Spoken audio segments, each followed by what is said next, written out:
When you spend years learning to laugh at yourself, you think you're bulletproof.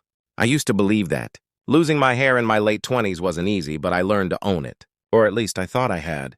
When I met Lena, she told me she liked confidence more than appearance. She'd touch my cheek and say, "You've got that quiet charm, the kind most guys fake." I believed her. For the first time in years, I stopped checking mirrors before dates. The truth, though, was that under that confidence sat a quiet fear.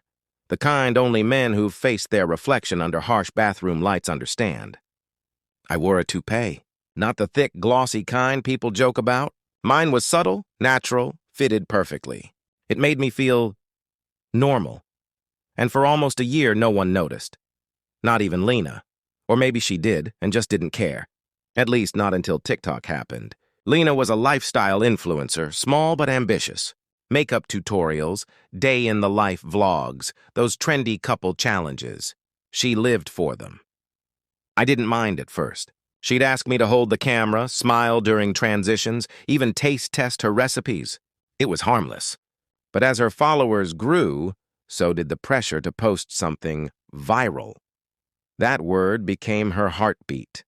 One Saturday afternoon, we were filming a Get Ready With Me for a brand collab. I was off camera, answering emails, when she suddenly said, "Babe, come here. Let's show them how supportive my man is."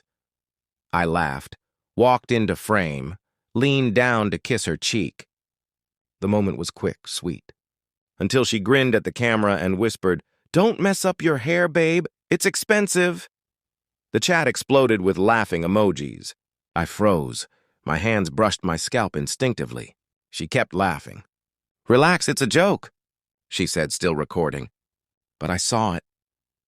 That flicker of mischief, the glint in her eyes that told me this wasn't a slip. She'd been waiting for that reaction. When she posted it later that night, the caption read, "When your man's hair costs more than your makeup, # Toupee boyfriend and lighthearted fun." It hit 2 million views by morning. My phone wouldn't stop buzzing. Messages from co-workers, old college friends, even my boss. "Dude, is this real?" Screenshots spread everywhere. I scrolled through the comments. "Bro got Lego hair." "Plot twist, his hairline has a subscription." "No wonder he never swims." Each one chipped a little piece of something I'd built for years. Lena thought it was harmless. "It's funny. People love relatable couples," she said, waving her phone like a trophy. "You're trending, babe." I stared at her, trying to find even a trace of remorse. There wasn't any.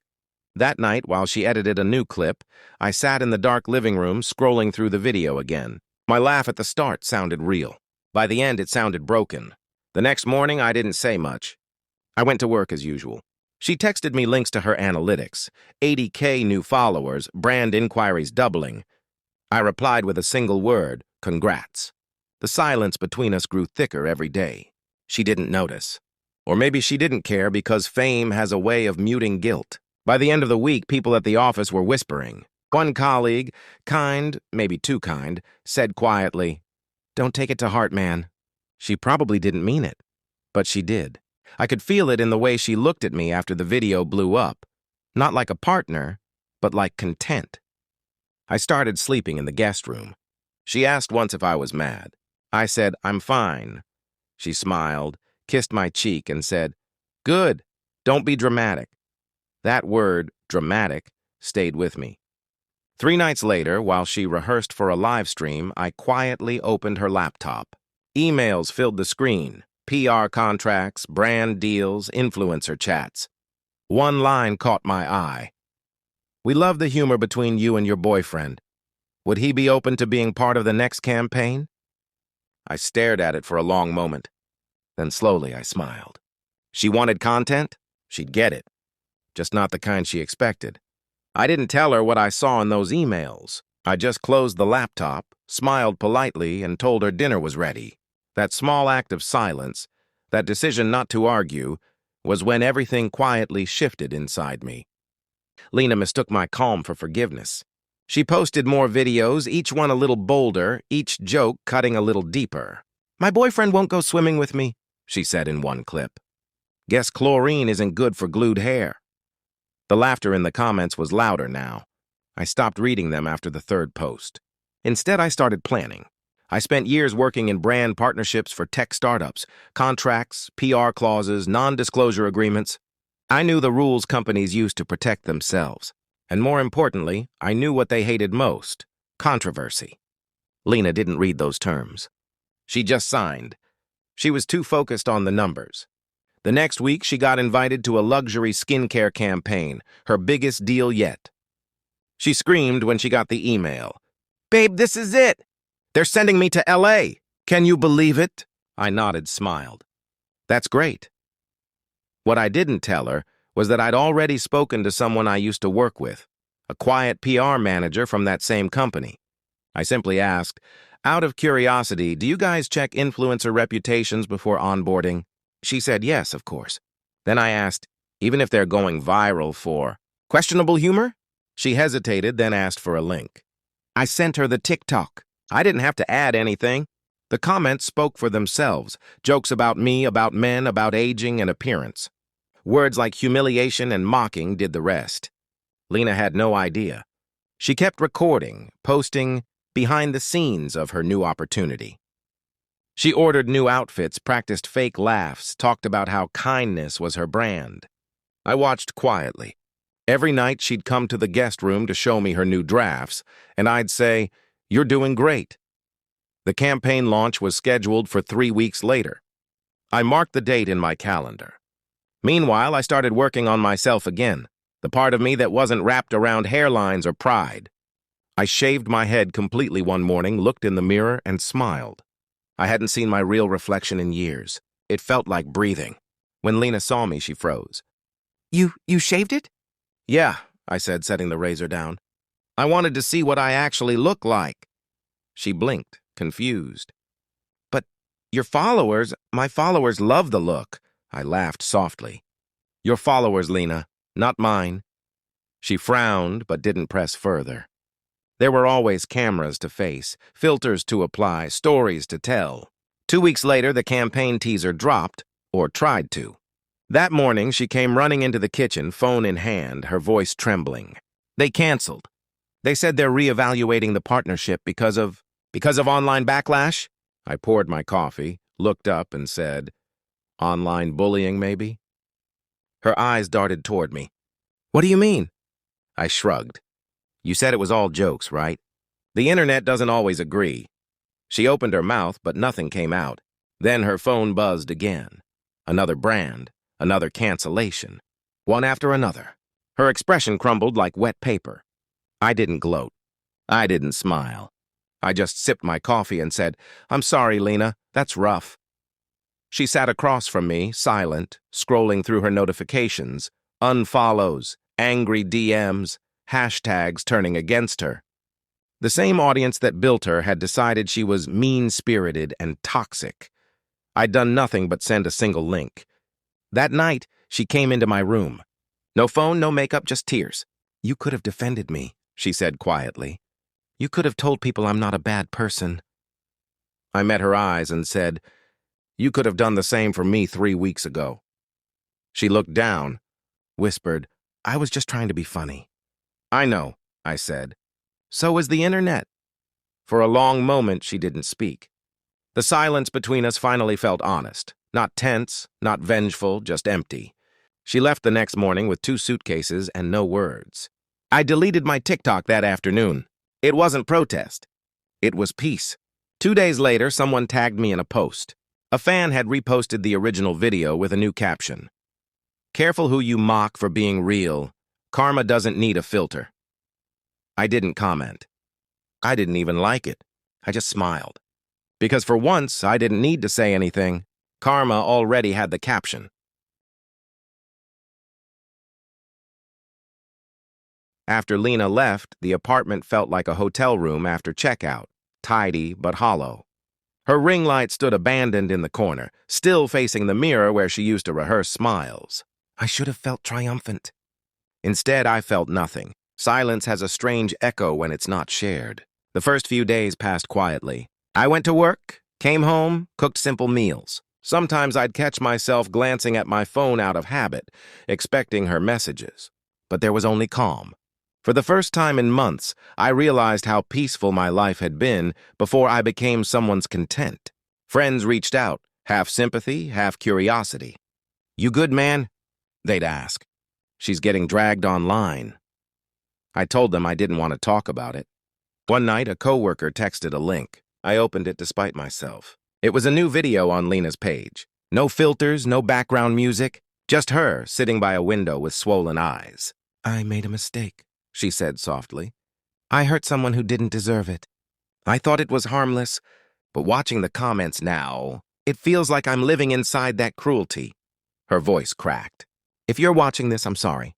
I closed the video. There was a time when that apology would have meant everything, but now it just felt late. Like a rainstorm after the fire's already burned through. I decided not to respond.